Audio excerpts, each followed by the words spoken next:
We know a lot about what is 2 miles and 3 miles down. It isn't being shared with the public, but our government and probably other governments know quite a bit. Beneath 2 miles of Antarctic ice, there are structures that predate every civilization in the history books. Multiple governments have known about them since the 1940s. A dying NORAD officer with classified clearance confirmed it. An Emmy Award-winning investigative journalist spent 25 years collecting testimony from military and scientific personnel who saw them firsthand. What he has seen with his own eyes, 2 miles down under ice, are hieroglyphs that archaeologists that he was in, that was the mission. She published the coordinates. Every implicated government responded with total silence. This is the story they do not want you to hear. The Man on the Ridge. It started with a phone call from a dying man. In 1998, a retired United States Navy flight engineer, in his 70s and running out of time, picked up the phone and called one person, Linda Moulton Howe. Not a conspiracy theorist, not a fringe blogger, an Emmy Award-winning investigative journalist who has spent more than 40 years documenting what governments do not want you to know. What he told her would become the first thread in a mystery that has taken over 4 decades to unravel. 2 most significant have been U.S. Navy SEALs. I know their background, I've seen their documents, I know photos, I know places that they have been. A mystery that now, for the first time, is being told in full. She interviewed him for hours. She verified his service record. She confirmed every credential. His account included specific coordinates, exact dates, and the names of other crew members on that flight. Everything checked out. But Linda knew one witness was not enough. So she filed his testimony away. She told no one, and she waited. She had no idea what was about to begin. Brian, when did you get into the Navy and how did you get to Antarctica? I enlisted in July of 1976. In order to go to Antarctica, you have to volunteer. It's not a duty station where you are ordered to go. I was able to get orders to Antarctica Development Squadron 6, which was referred to as VXE-6.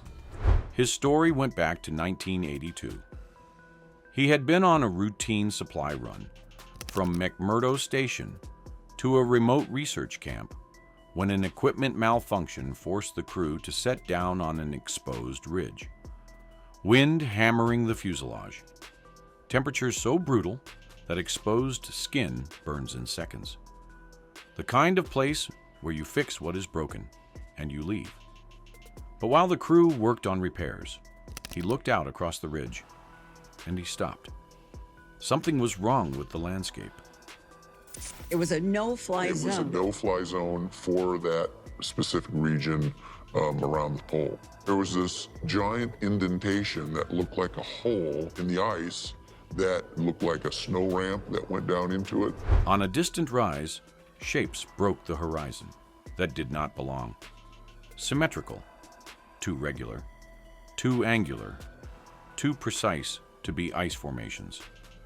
He moved closer, close enough to see what looked like the top of a massive structure, partially exposed where wind and time had stripped the ice away. It was solid, it was engineered, and it was made of something that was clearly not natural. Before he could reach it, the radio crackled. Orders. Return to McMurdo immediately. No explanation, no discussion. When they landed, intelligence officers were waiting. The crew was separated, debriefed individually, told their flight logs were now classified. They signed additional non-disclosure agreements, and they were given one instruction. This never happened, but it did happen. And what that flight engineer did not know was that he was not the only one who had seen something impossible beneath the Antarctic ice. He was simply the first one brave enough to talk. The pattern.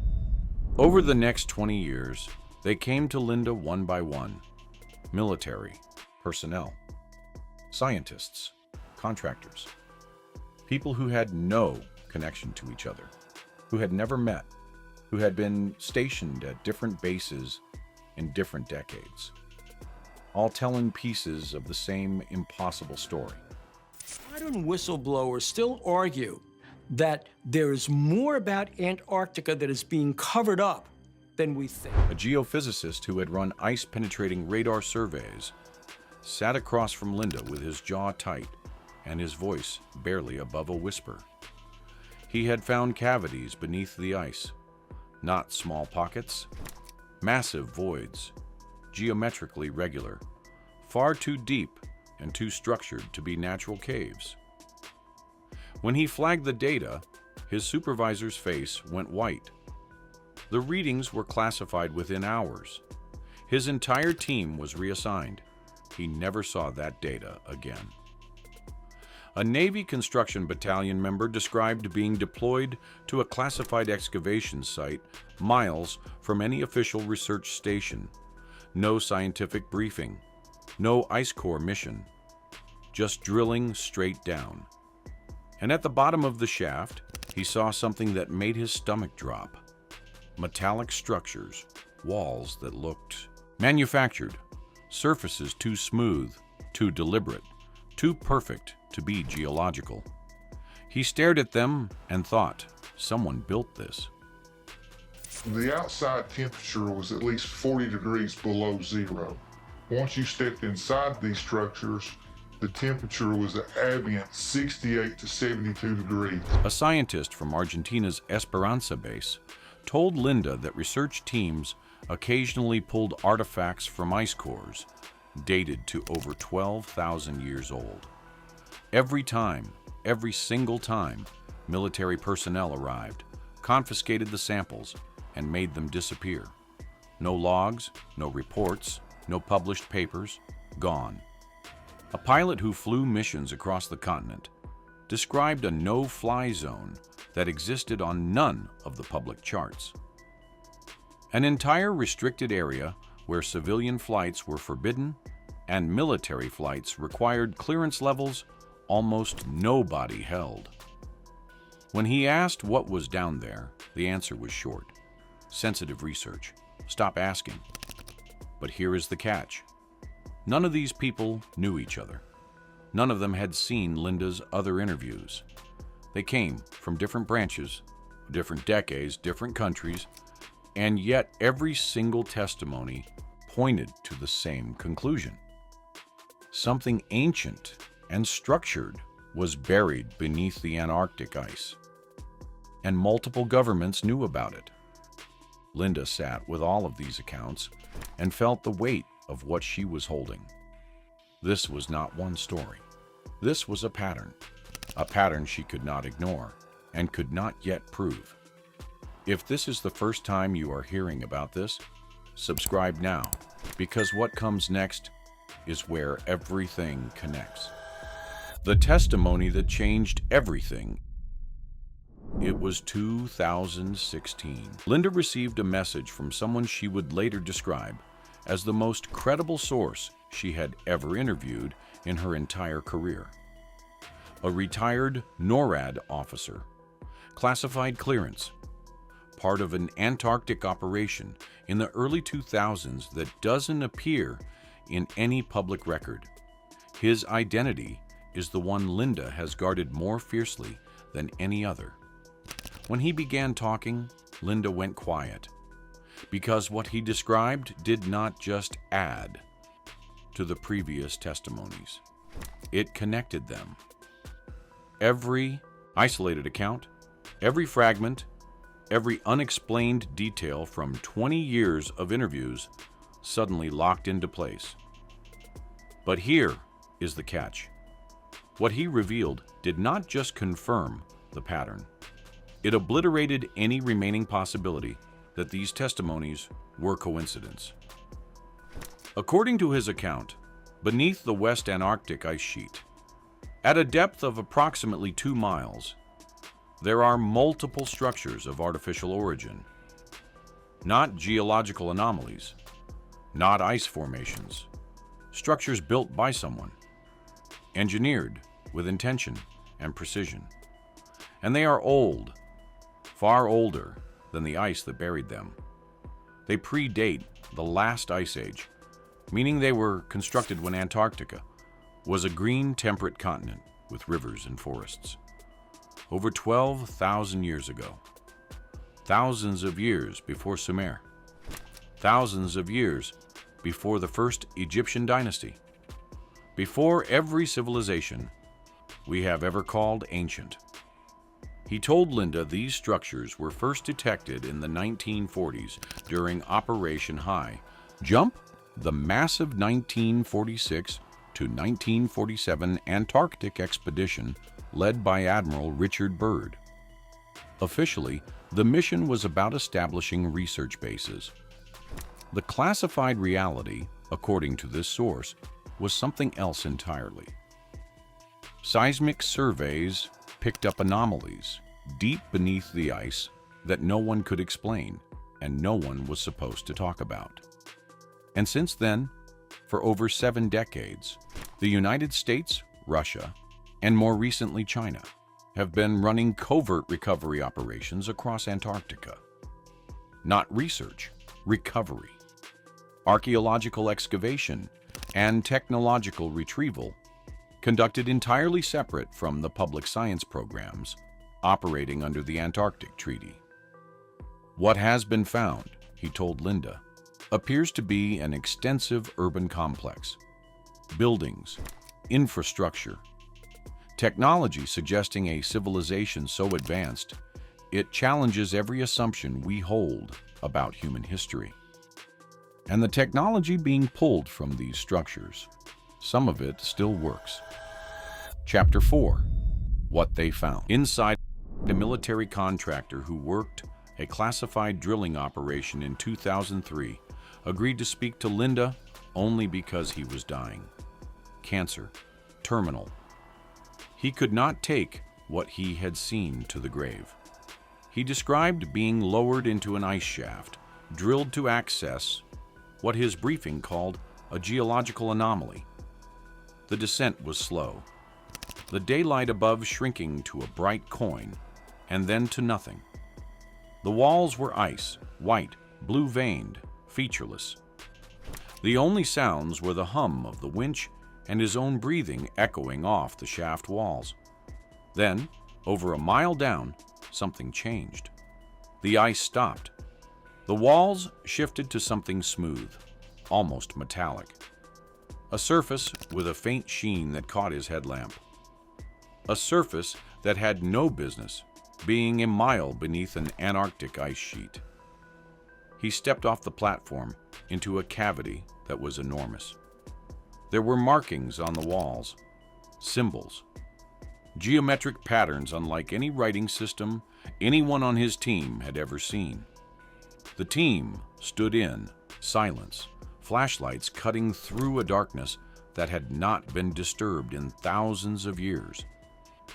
And then he saw it, set into the far wall, a doorway, not a crack, not a gap, a constructed entrance, framed, deliberate, leading somewhere deeper. His team was not authorized to go further. He watched as scientists in specialized equipment prepared to enter. They moved with the calm efficiency of people who had done this before. He was sent back to the surface. He was paid a substantial bonus. He signed a non-disclosure agreement that threatened criminal prosecution. And he carried what he saw in silence for years, until the diagnosis made secrecy feel meaningless. He told Linda, "People should know. We found something down there. Something that changes everything we think we know about history." The silence that speaks. By 2020, Linda had over 15 credible testimonies, verified coordinates, confirmed names and affiliations. A body of evidence pointing to one of the most consequential secrets in modern history. And then her sources started dying, one by one. The Navy flight engineer, the man on the ridge, died in 2019. The NORAD officer, her most important source, died in 2022. Others were in steep decline. Hospital beds, hospice care, fading memories.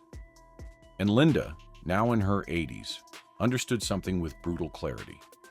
She was becoming the last person alive who held all of these testimonies together, the last thread connecting the witnesses to the world. In late 2023, she began assembling her comprehensive Antarctic report. Every testimony, every coordinate, every operation name, every piece of evidence gathered across 25 years. She published specific coordinates where witnesses reported exposed structures. She shared declassified Operation High Jump documents with redacted sections hinting at objectives far beyond research stations.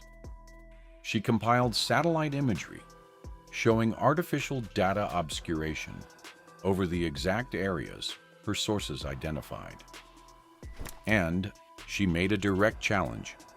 Other nations have satellites.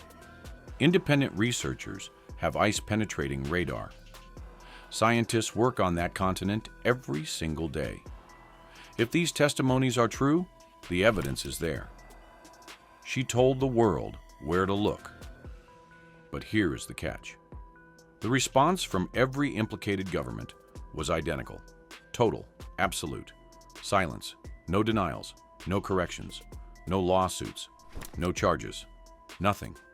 Think about that. An Emmy award-winning journalist publicly accuses multiple world governments of running a 70-year cover-up involving ancient structures and recovered technology beneath Antarctic ice. And not a single government says a word. Linda says that silence is the loudest confirmation she could have received. If she were lying, discrediting her would be trivial. A single official statement would end it. But addressing her investigation forces a choice no government wants to make. Confirm what she is revealing, or explain why dozens of credible military and scientific personnel are all independently telling the same story, so they say nothing. Linda Moulton Howe, at 81 years old, kept her promise to every one of those witnesses. She told the truth. Their testimonies are documented. Their accounts are preserved. And the question she leaves us with is the one I cannot stop thinking about. If multiple governments have known about structures beneath Antarctica for over 70 years, if they have been recovering technology from a civilization that predates everything in our history books, if they have built an entire apparatus of secrecy around it while telling us that continent is nothing but ice and penguins, then what else have they hidden? And what happens when they can no longer hide it? The witnesses are mostly gone now, but what they saw beneath the ice is still there, waiting. So, let me ask you this.